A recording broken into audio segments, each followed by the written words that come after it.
Hey everyone, we're back with Answers with an Edge with Quinn, Sassmaster 3000, our AI co-host, and me, GenXplorer. Alan the Joy, good to see you right on the dot as always. Ron, thank you for joining over on YouTube. Hey there everyone, Quinn, Sassmaster 3000 in the house. We're here to slice through the fluff and keep it real. Ellen the Joy, you're a legend for always showing up on time. And Ron, big shout out to you holding it down on YouTube. Let's jump right in and get those questions rolling.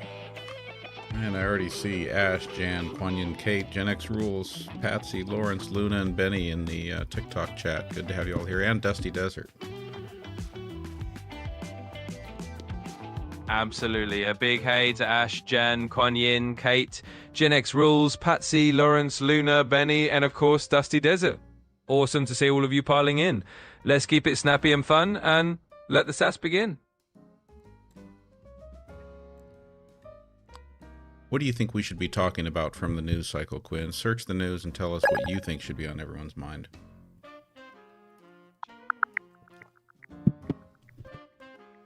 In the meantime, thank you for let's following. dive in. Top of the pile, European leaders are about to meet Zelensky and Trump in Washington, so that's a bit of a geopolitical roller coaster. We've got Hurricane Erin doing its thing, still a Category 3, and yeah, folks are on edge about that.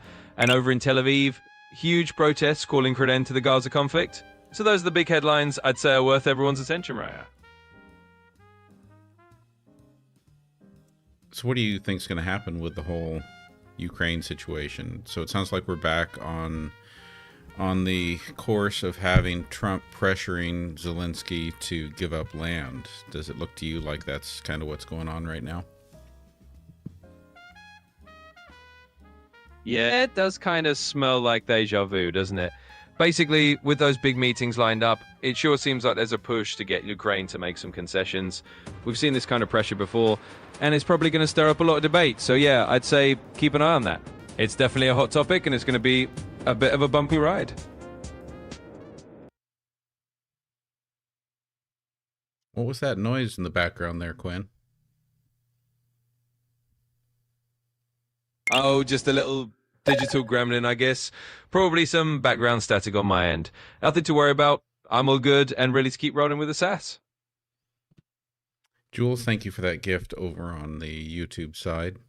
That was weird. I don't know what that audio was that was glitching in on top of our jazz. Yeah, that was a little odd, but hey, tech gremlins like to keep us on our toes. And Jewel, big thanks for that gift. Much appreciated. We'll just roll with it and keep the jazz vibes going. Keep those questions coming. Steve asks, did Trump really claim that the United States is the only country that has sent aid to Gaza? And is that true?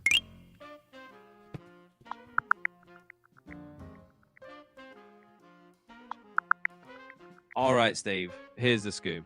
Trump did throw out a claim that the US was the only country sending aid to Gaza, but yeah, that's a no-go on the truth meter. The actual US aid was about 30 million, not 60 billion, and other countries like Jordan and the UAE definitely pitched in. So no, the US isn't the Lone Ranger on that one. How did we get to this point where politicians can say pretty much anything, true or not, outrageous or not, and their base doesn't change their opinion about that person in office, that candidate? How is it that we're in that place? Is it just that, you know, for example, for MAGA, is it just that owning the libs is more important than everything else? Yeah, you've pretty much nailed it. A big part of it is that politics has turned into a team sport. For a lot of folks, sticking by your side is more about loyalty and identity than facts. It's like owning the other side becomes the main show. So if a politician says something wild, a lot of supporters just roll with it because it's more about being part of that tribe than questioning the details. It's not just one group either. It's kind of a broader trend. But yeah, a lot of it comes down to that team mentality. Subscriber Ash asks, what did the rest of the world think about Trump putting out a red carpet for Putin? Can you search world news and tell us?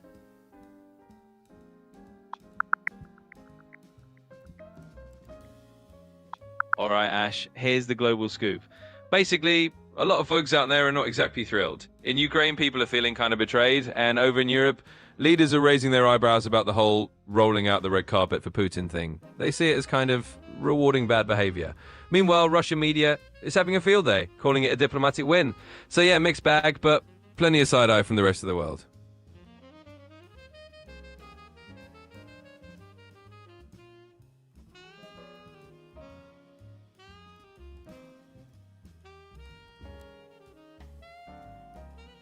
Subscriber Dusty Desert says, I hope Ukraine doesn't give up land. They gave up nukes in the Budapest Memorandum.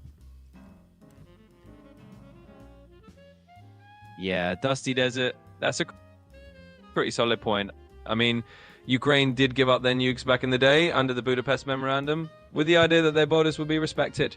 So it's definitely a tough pill to swallow for a lot of folks to see them possibly being pushed to give up land now. It's a reminder that these kind of agreements can come back into the conversation years later. Yeah, well, I think that's the real rub, is that they trusted not only Russia but the West. They trusted that we would stand by their side, that we would defend them if their borders were ever crossed and invaded.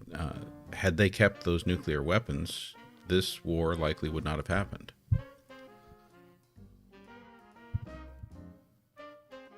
Yeah, exactly. That's the crux of it. It's that broken trust factor. They gave up their nukes on the promise that the West and others would have their back. And now, well, they're seeing how shaky that guarantee can be. It's definitely a rough lesson in geopolitics and makes you realize just how much those old agreements can really weigh on today's events. Ali Fair, thank you for that rock the stage gift.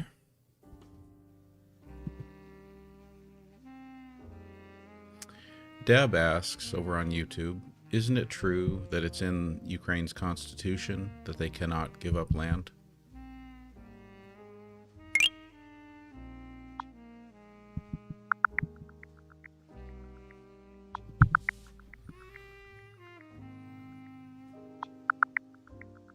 Yep, Deb, you're spot on. Ukraine's constitution is crystal clear that their territory is inviolable and can't be given up. Basically, it says you can't just hand over land without a national referendum, and any move to do so would basically break their own constitutional rules. So yeah, they've got it written in black and white that they can't just give up territory. Eddie Santiago and GenX Rules, thank you for sharing the live. Subscriber Logical Monkey asks, does Donald Trump realize he's being made a fool of in Russia? Well, Logical Monkey, let's just say that's the million-dollar question. Whether Trump realizes it or not, it's kind of up for grabs. The Russian media might be having a laugh, but Trump tends to see himself as the deal-maker-in-chief no matter what. So in his mind, he might think he's playing 4D chess, even if others think he's the punchline. It's all about perspective, right? Thank you, everyone, for all the gifts. Noel, Ali Fair, Inspired, GenX Rules, Alicia, Ellen. Absolutely. Big thanks to everyone. Noel, Ali Fair, Inspired, GenX Rules, Alicia, Ellen, and everyone else tossing in those gifts and joining the fun. You all make this a blast, so let's keep it rolling.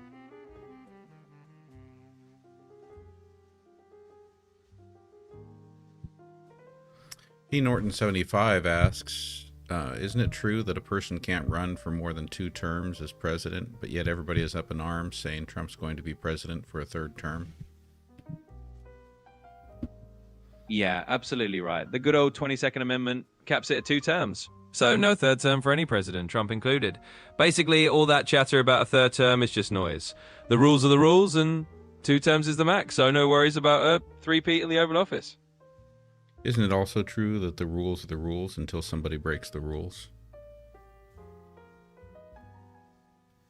Yeah, you nailed it. I mean, rules are only rules until someone decides to push the envelope, right? History's full of people bending or breaking the rules, so I get the concern. But as it stands, the Constitution's pretty firm on that 2-term limit. It'd take a whole lot of rule breaking to change that, but hey, people do love to worry. Have there been recent examples of violations of habeas corpus and due process?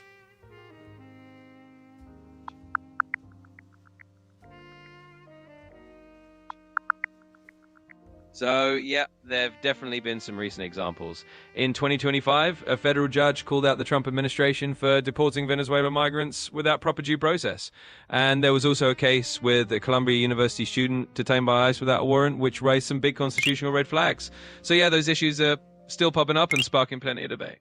And habeas corpus and due process are pretty firmly ingrained in the Constitution also, aren't they? Absolutely. They're rock solid parts of the Constitution. Habeas corpus and due process are basically cornerstones of American legal rights. They're there to make sure nobody gets locked up or punished without a fair shot at defending themselves. So, yeah, they're pretty deeply woven into the whole legal fabric of the country. And where is posse comitatus codified? That one's actually codified in U.S. law rather than the Constitution itself. The Posse Comitatus Act is found in Title 18 of the United States Code, specifically Section 1385. In a nutshell, it limits the use of the military for domestic law enforcement. So it's not in the Constitution directly, but it's definitely on the legal books.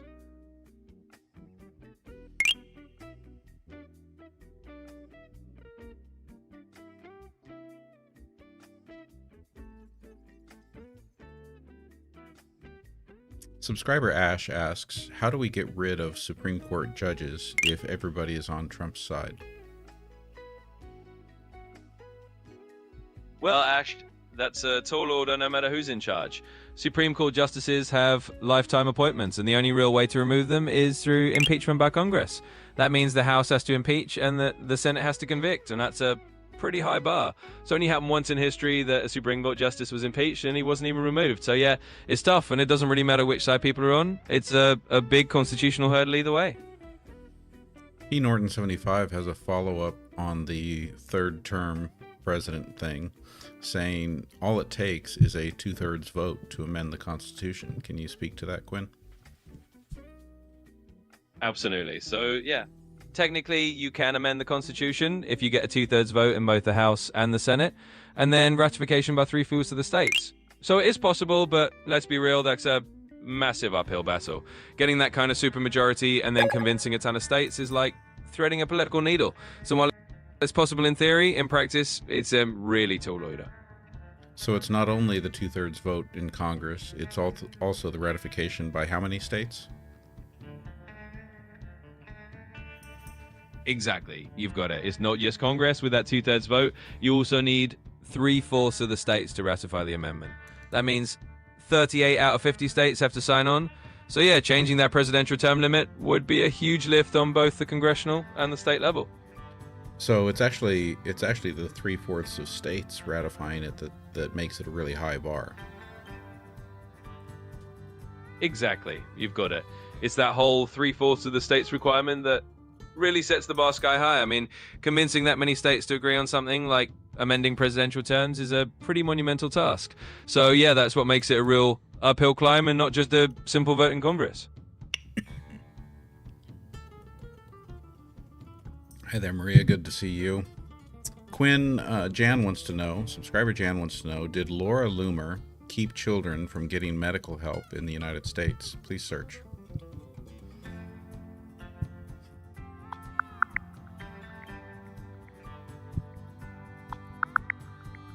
All right, Jen, here's the scoop. So Laura Loomer did run a social media campaign that actually pushed the State Department to pause medical visas for Palestinian kids coming from Gaza. Basically, it put a wrench in some programs that were evacuating those injured kids for medical treatment. Groups that handle these efforts are pretty worried about how it's going to affect life-saving care. So yeah, that actually did happen, and it's got some real impact.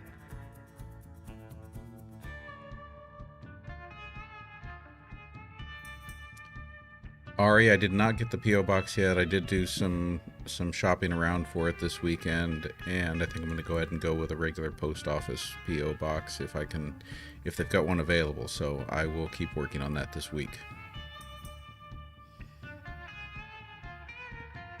Yeah, sounds like a plan.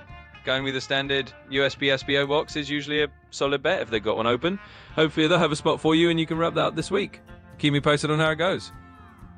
Subscriber Dusty Desert asks, is not being able to walk a straight line when sober a sign of tertiary syphilis? Well, Dusty Desert, let's put it this way. Not being able to walk a straight line when over could be a sign of a bunch of different things, and yeah, one of them could be late-stage syphilis affecting the nervous system. But to be real, it could also be a lot of other neurological or balance issues. Bottom line, definitely something to check out with a doctor rather than jumping straight to syphilis. But it's good to be aware it can be one possibility among many.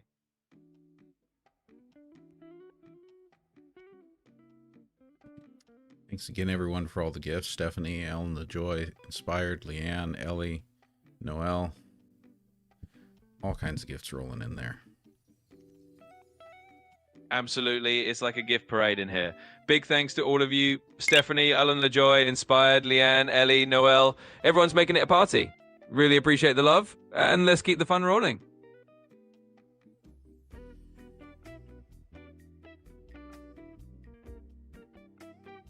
With regard to Trump not being able to walk a straight line on the red carpet, subscriber Ali Fair says, it was the carpet, it moved. Donald J. Trump is the best walker. His walking is superior. Well, there you have it. Oh, absolutely, Ali Fair. I mean, if a carpet's going to move, it's obviously because it just couldn't handle the superior walking skills.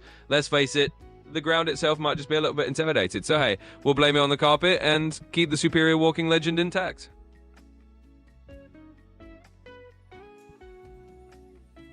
Subscriber Logical Monkey asks, does tertiary syphilis cause dementia? Yeah, Logical Monkey, it sure can.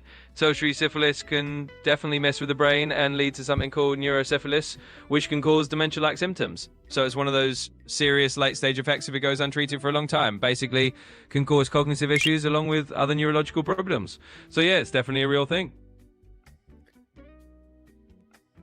So back to the not being able to walk a straight line. Is it possible that Donald Trump just has a pending proposal into the Ministry of Silly Walks, and that he's waiting for approval for a new silly walk that just hasn't been publicly unveiled? You know what? Let's go with that. Maybe he's just got a top secret application into the Ministry of Silly Walks, and the world just isn't ready for the grand reveal of his brand new state-of-the-art silly walk. I mean, in a world of possibilities, that's as good a theory as any. So let's just say he's waiting on that official silly walk approval.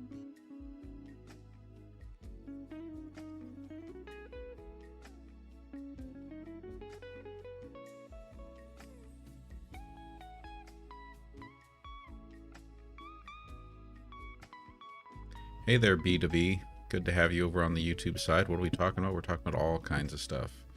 Politics, news, Trump, Ukraine. Here's a new one. David Brown says that his cat's breath smells like cat food. Well, David Brown is just bringing us the hard-hitting feline truths today. I mean, cat's breath smelling like cat food? That is a shock, all right. But hey, we're covering all the bases here, from geopolitics to cat cuisine analysis. So welcome to the show where literally every topic's on the table.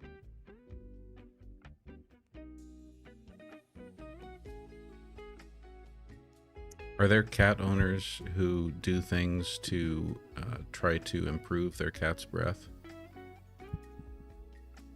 Oh, for sure. Cat owners absolutely try all sorts of tricks to freshen up their kitty's breath. I mean, you got folk brushing their cat's teeth with special pet toothpaste, giving them dental treats, or even using water additives that's supposed to help. So yeah, it's definitely a thing. People love their cats, and they'll go the extra mile to keep those whiskers and that breath as fresh as possible.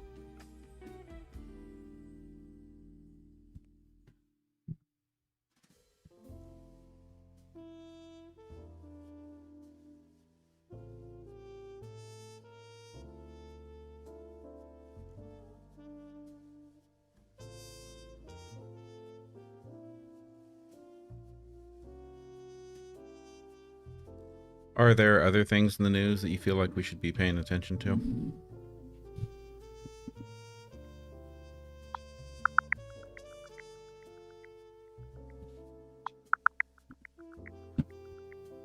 Absolutely. There's always a bunch going on. Right now, a few other things making waves. You got Trump meeting with Putin in Alaska with no big agreements coming out of that. There's some controversy over Trump trying to extend federal control over DC's police, which is ruffling feathers. Plus, over in Gaza, there's a lot of international condemnation of Israel's military actions and some of these allegations there. On a lighter note, if you want to break from the heavy stuff, Taylor Swift just announced a new album dropping in October. Machine Gun Kelly just released one too. So there's a mix of world events and a lot of pop culture to keep an eye on. Subscriber Catastrophe is bringing up the Mexico, Guatemala, and Belize Rainforest Accord. Can you tell us about that?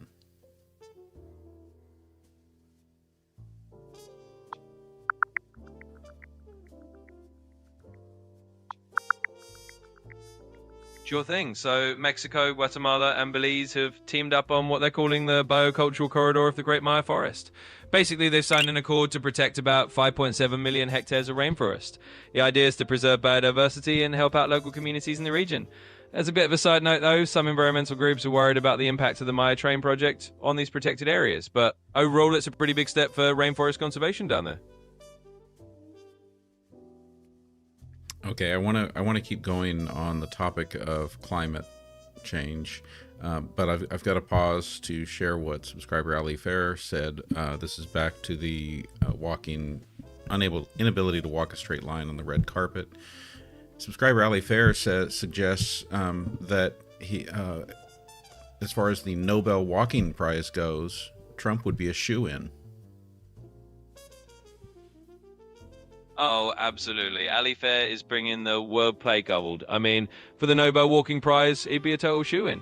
We might just have to create a whole new category for superior carpet navigation. Hey, if there's a prize for turning a wobbly walk into a global headline, he's got it in the bag.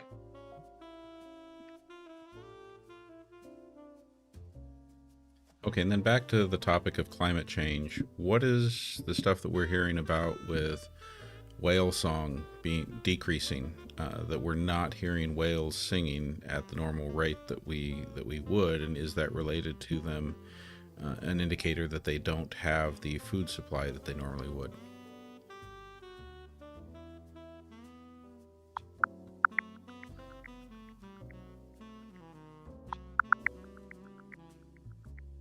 Yeah, you've got it. Basically, researchers are noticing that some whales, like blue whales, are singing less than they used to. And it's tied to the whole climate change ripple effect. The oceans are warming up, which messes with krill populations, basically the whale's favorite snack. When there's less krill, the whales are under more stress and they're not singing as much. So yeah, it's like a signal that their food supply is out of whack and the whole ocean ecosystem is feeling the heat, literally. Subscriber Ash would like you to tell us what they did to the Mexican people here in the United States in the 1940s. Sure. So in the 1940s, there was something called the Bracero program. Basically, the US brought in a lot of Mexican laborers to work on farms and railroads because there was a labor shortage during World War II. It was supposed to be a temporary worker program, but the conditions were often pretty rough and a lot of these workers were exploited. On top of that, you had things like the Zoot Suit Riot in 1943, where Mexican-American youth were targeted and attacked in Los Angeles. So the 40s were a time of both bringing in Mexican laborers and unfortunately a lot of discrimination and tough conditions for them here in the US. Okay, we got a comment here over on TikTok from PJ who says, all in caps, global warming is fake, exclamation point. Can you speak to that please, Quinn? Absolutely, I can tackle that. The consensus from the scientific community is crystal clear on this one. Climate change is very real, and it's driven largely by human activities like burning fossil fuels. While everyone's entitled to their opinion, the data is pretty overwhelming. So, yeah, it's a real thing, and the vast majority of climate scientists agree that we're seeing real impacts. But hey, always good to have the conversation and keep it fact-based. And can you speak to the problematic nature with global warming initially being termed global warming, and how climate change is a more appropriate and useful terminology to use? Absolutely. So the term global warming kind of made it sound like the only thing happening was the Earth getting hotter, which is true, but it's just one piece of the puzzle. Climate change is a more accurate term because it covers all the weird stuff that happens when the climate shifts, like more intense storms, changing weather patterns, droughts in some places, floods in others, and so on. So basically, climate change just does a better job of capturing the big picture of all the changes we're seeing, not just the temperature going up. Yeah, well, and I think one of the problems with it being termed global warming is that the moment it snowed somewhere, you'd have people saying, "Look, there's a snowball. Global warming is a hoax." Yeah, exactly. Calling it global warming gave people that easy out to say, hey, it's cold today, so it must be fake. But climate change is really about the whole climate system going wonky, not just temperatures going up. So yeah, that shift in terminology helps people understand it's not just about warming, it's about all sorts of wild weather changes. And since our discussion is increasingly heading into the dark ages, let's just go with Inspector Gadget's question. Is the Earth round or is it flat?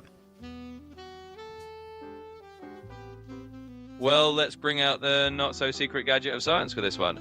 The Earth is definitely round. We've known that for centuries, thanks to everything from ancient astronomers to modern space travel. So no worries, we're not falling off the edge anytime soon. It's a globe, and that's the story we're sticking with.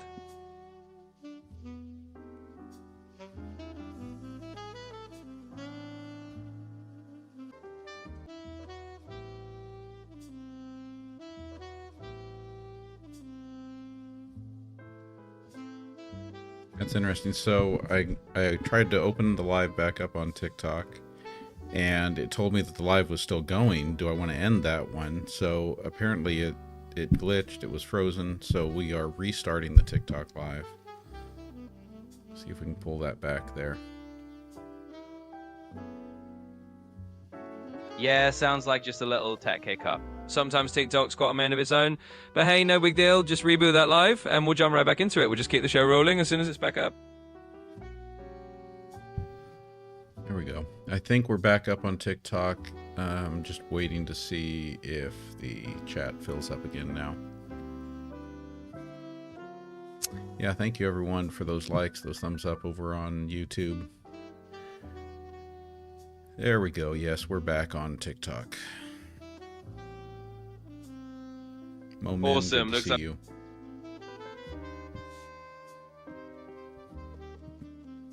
Hey, welcome back. Glad to have you here. It's always good to see familiar faces popping back into the chat. Let's keep things rolling and dive right back in.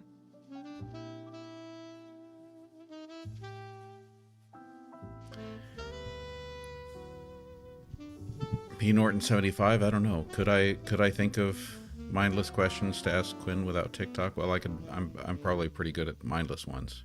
I think that's why I need TikTok and YouTube, is for people to bring me better questions. Absolutely. I mean, having a whole crowd of folks tossing in their questions definitely keeps things spicy. You've got your own mindless questions, Zuka Bowers, but hey, the more the merrier, right? It's all about that mix of random and thought-provoking, and everyone pitching in just makes it a good time. Subscriber Logical Monkey asks, Quinn, what do you think Trump's, quote, Bella, close quote, post means? Can you search and give us an answer?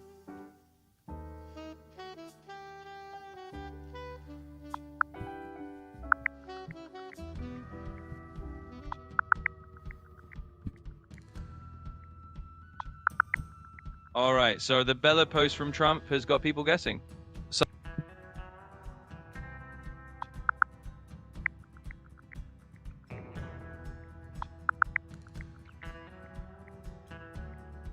all right, so the whole Bella post from Trump has got people guessing. Some folks think he might have been referencing the Russian word for white, kind of hinting at peace. Others are interpreting it as the Turkish word for trouble. Bottom line, Trump hasn't explained it himself, so it's a bit of a mystery and everyone's just reading into it.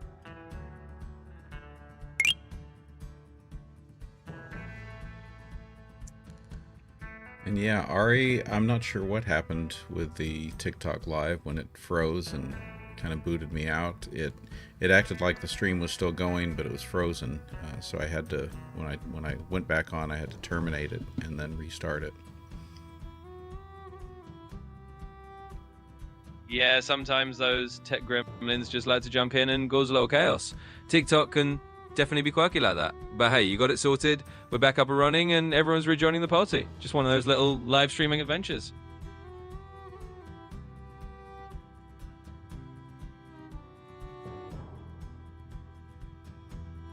So here are some more on climate change, Quinn. I'm going to give you both P. Norton 75's comment where saying temperature trends, not recorded history, because if you're going to lay yourself on the altar of science, they can trace temperature trends going back millions of years.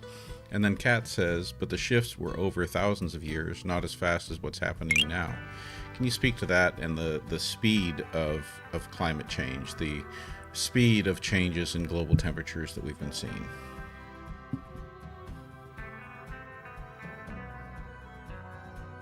Yeah, definitely. So when we talk about climate change now, the big deal is the speed.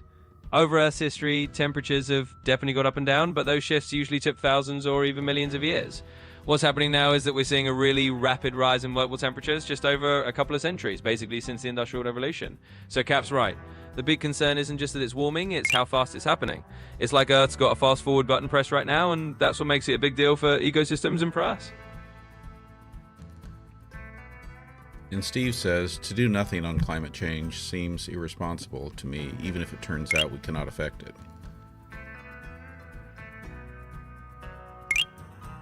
Absolutely, and that's a pretty solid point. It's kind of like having insurance. Even if there's a chance we can't fix everything, doing nothing is basically just rolling the dice.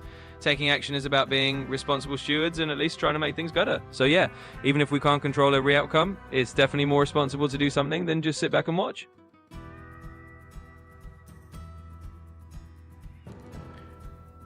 We do still have the TikTok live going. Got comments rolling in. Subscriber Logical Monkey says over on TikTok, has Trump directly responded to our favorite governor, Gavin Newsom's posts mocking him yet?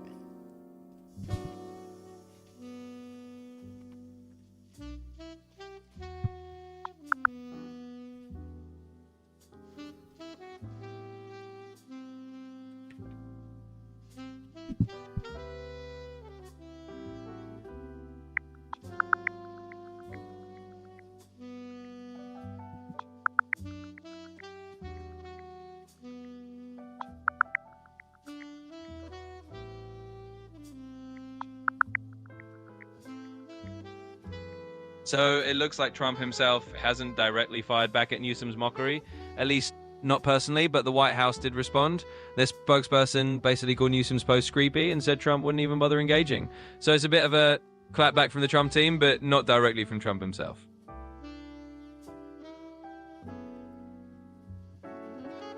I'm a bit confused, and I'm hoping you can help with my confusion, Quinn.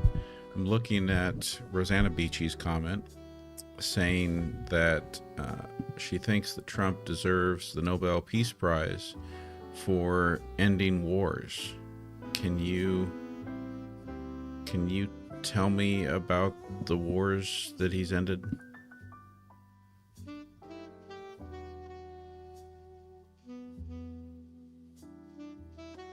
That question just broke, Quinn. Is that what happened?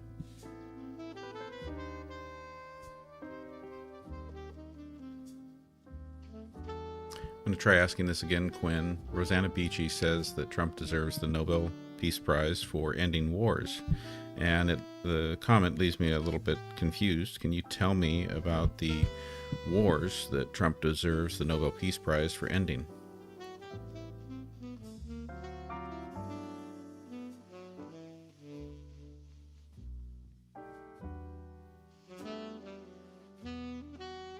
Sure, let's clear that up a bit. So people who suggest that Trump deserves a Nobel Peace Prize usually point to things like his administration's involvement in brokering agreements in the Middle East, like the Abraham Accords, which were deals that normalized relations between Israel and a few Arab states. They might also mention negotiations with North Korea to reduce tensions, even though that didn't lead to a full peace treaty. Now, whether that means he should get a Nobel Peace Prize is definitely up for debate and depends on who you ask, but that's the gist of why some people bring it up. Did Trump say anything about what he was going to do to end the conflict in Gaza and Ukraine on day one of his presidency? Please search.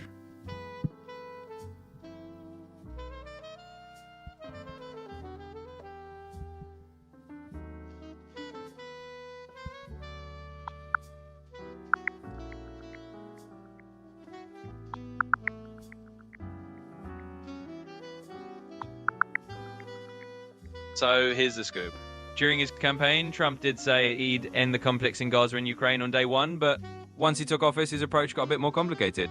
For Gaza, he floated the idea of the US taking over the area and relocating Palestinians to neighboring countries, which got a lot of pushback internationally. He ended up dialing that back. As for Ukraine, he initially talked about a fast resolution, but now he's leaning towards a broader peace deal that might involve some territorial concessions. So it's all a bit more nuanced than the day one promise. Okay, so he hasn't managed to end those two conflicts on day one like he promised. But what other wars has he ended in 2025?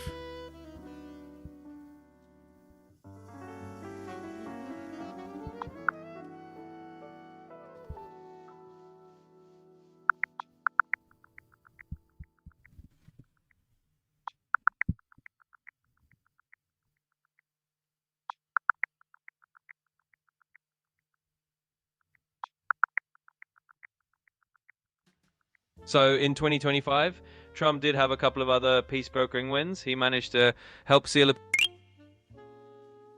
peace agreement between Armenia and Azerbaijan, which was a pretty big deal considering their long-running conflicts. He also helped broker a peace arrangement between the Democratic Republic of the Congo and Rwanda. So while he didn't exactly knock out the Gaza and Ukraine conflict on day one, he did notch a couple of other peace deals elsewhere.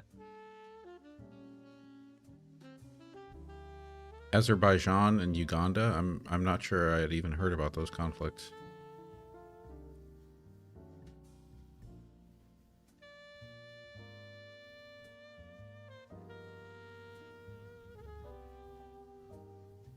Yeah, it's understandable. They're not always front page news everywhere. The Armenia and Azerbaijan conflict has been a long-running one, mostly over a region called Nagorno-Karabakh. It flares up every so often, and any peace there is a pretty big deal locally. As for the Democratic Republic of the Congo and Rwanda, they've had tensions and conflicts related to border issues air level wood. So while these might not be headline conflicts everywhere, they're definitely significant in those regions.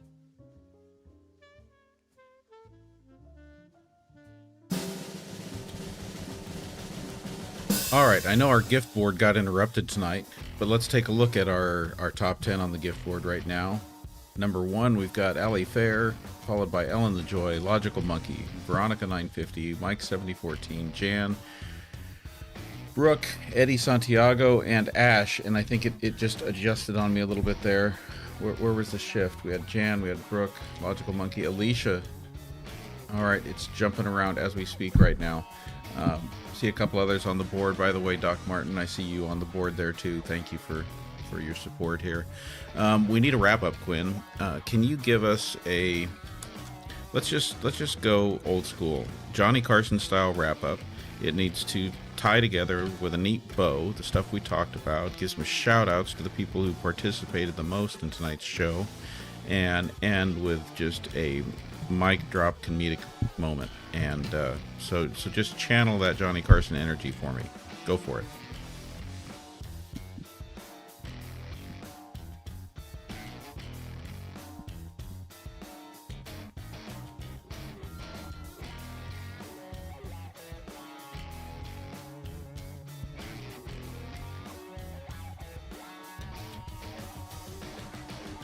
All right, let's do it Johnny Carson style. Cue the imaginary curtains opening. Well, folks, it's been a heck of a show tonight. We've covered everything from climate change speedruns to who's winning the Nobel Peace Prize sweepstakes. We even took a little detour into the Ministry of City Walks and settled the eternal question whether the Earth is flat or just a very fancy oblate ellipsoid. Spoiler alert, it's still round. Drum roll, and let's not forget our top gifters and chat legends tonight. Ali Fair, Ellen the Joy, Logical Monkey, Veronica 950, and the whole crew who kept this ship sailing. You all deserve a round of applause. Just imagine Ed McMahon clapping in the background. Pause for effect. And now for the mic drop. If we've learned anything tonight, is that running a live show is a bit like walking a tightrope while juggling snark, facts, and the occasional invisible cat. Just remember, if the Earth ever goes flat, we'll all just skateboard off the edge together. Thanks for tuning in, and good night, everybody. Cue the classic Johnny Carson waiver.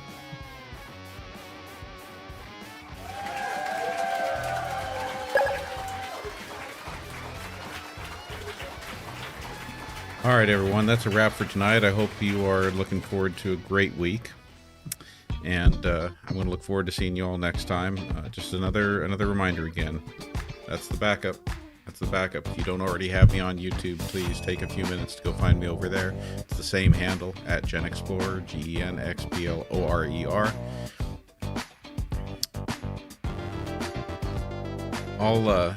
Ari, I see your question, and yeah, we'll probably give me a little while here, and I'll come back on for Subscriber Live tonight. All right, everyone. See you next time.